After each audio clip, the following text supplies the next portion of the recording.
मैं $20 लाख खर्च करके एक प्रोफेशनल हिटमैन को हायर करना चाहता हूँ। ट्विस्ट ये है कि टारगेट मैं खुद हूँ और काम साफ सुथरा एवं तेज होना चाहिए। असैसिनेशन कंपनी की बॉस को इतनी खुशी हुई कि वो यकीन नहीं कर पाई। आसान काम के लिए आसान पैसा। उसने कंपनी की लिस्ट निकाली और सबसे बेस्ट को चुना। टेरी लॉन्ग रेंज एलिमिनेशन का मास्टर। 2 किलोमीटर के अंदर उसकी गोली पकी और टारगेट को कुछ भी महसूस नहीं होता। टेरी ने अभी एक जॉब खत्म की थी जब बॉस से नया ऑर्डर आया, लेकिन जैसे ही उसने टारगेट की फोटो देखी उसने साफ मना कर दिया। फोटो में जो आदमी था वो कोई साधारण शिकार नहीं था, वो था मैं, व्लाद, इस बिजनेस में अच्छी तरह जाना पहचाना नाम। टेरी को ये नहीं पता था कि व्लाद को मारने वाला खुद व्लाद ही था। हाल ही में डॉक्टर ने मुझे बताया था कि मुझे क्रोइट्ज़फेल्ड-जैकॉब बीमारी है। कोई इलाज नहीं। एक प्रोफेशनल किलर होने के नाते मेरा पहला विचार था खुद को खत्म कर लूं, लेकिन जैसे ही मैंने बंदूक उठाई मैं रुक गया। मैं अभी किसी नई लड़की से मिलना शुरू किया था और हम दोनों में अच्छा कनेक्शन बन रहा था। सुसाइड करने से लाइफ इंश्योरेंस में क्लेम नहीं मिलता, वो एक पैसा भी नहीं पाएगी। इसीलिए मैंने बैकअप प्लान बनाया, किसी और से यह काम करवाऊं। मैं सीधे अपनी पुरानी बॉस के पास गया और सब कुछ खुलकर बता दिया। अगर मैंने जिंदगी भर हिट्स किए हैं तो शायद खुद को हिट होना मेरे लिए फिटिंग अंत होगा, लेकिन बॉस को लगा ये पागलपन है। हम 20 साल से दोस्त हैं, वो ये नहीं कर सका। मजबूरन मुझे दूसरी कंपनी के पास जाना पड़ा। इस बार काम हो गया। आज आधी रात के बाद मेरा समय खत्म होने वाला है, लेकिन अंत से पहले मैंने खुद को व्यस्त रखा। मैं अपनी गर्लफ्रेंड से आखिरी बार मिलने गया। वो खुश थी, सोच रही थी कि ये एक प्यारा डेट है, लेकिन मुझे उसे ब्रेकअप करना पड़ा। उसके बाद मैं अपने घर लौट आया और चुपचाप अंत का इंतजार करने लगा। तभी मेरा फोन बजा। डॉक्टर का कॉल था। मैं मूड में नहीं था, जल्दी बात खत्म करके फोन काटने वाला था, लेकिन उसने कहा, ओ व्लाद, थैंक गॉड, एक गलती हो गई है। तुम्हें क्रोइट्ज़फेल्ड-जैकॉब बीमारी नहीं है। लैब के लेबल आपस में बदल गए थे। वो रिपोर्ट किसी और पेशेंट की थी। तुम बिल्कुल हेल्दी हो। ये सुनकर मैं बस भौहें सिकोड़ कर रह गया। मैंने घड़ी देखी, मिडनाइट में 4 मिनट बाकी थे। 4 मिनट में किलर यहाँ पहुंच जाएंगे, लेकिन मुझे उम्मीद नहीं थी कि सिर्फ एक नहीं बल्कि 5 लोग आने वाले हैं। 2 निर्दयी औरतें, एक तलवारबाज, एक ताइक्वांडो ब्लैक बेल्ट और उनका लीडर। और बदकिस्मती से अपनी मौत की इच्छा में मैंने अपने सारे हथियार पहले ही हटा दिए थे। अब मैं खाली हाथ इन असैसिन्स का सामना करने वाला था। जल्द ही मिडनाइट हो गया। 5 ठीक समय पर मेरे घर पहुंच गए। उनके लिए वो $20 लाख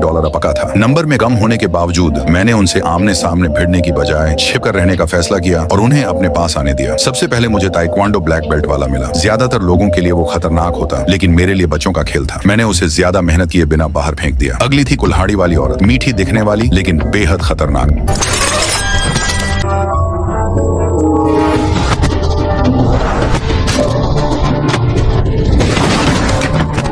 दो असफलताओं के बाद उन्होंने तलवारबाज को भेजा। हथियार होने से निश्चित रूप से हाथ खाली से बढ़त मिलती है। शुरू में मैं सिर्फ बचता रहा। मैं बड़ा हूँ लेकिन तेज भी, और मुझे ये पता है ब्लेड के खिलाफ दूरी कम करनी पड़ती है। उसे खुलकर स्विंग नहीं करने देना चाहिए। जल्द ही मुझे मौका मिला। मैंने उसके दाहिने कलाई को पकड़ा, तलवार छुड़ाई और उसे डिसार्म कर दिया। वो मेरे सामने टिक भी नहीं पाया।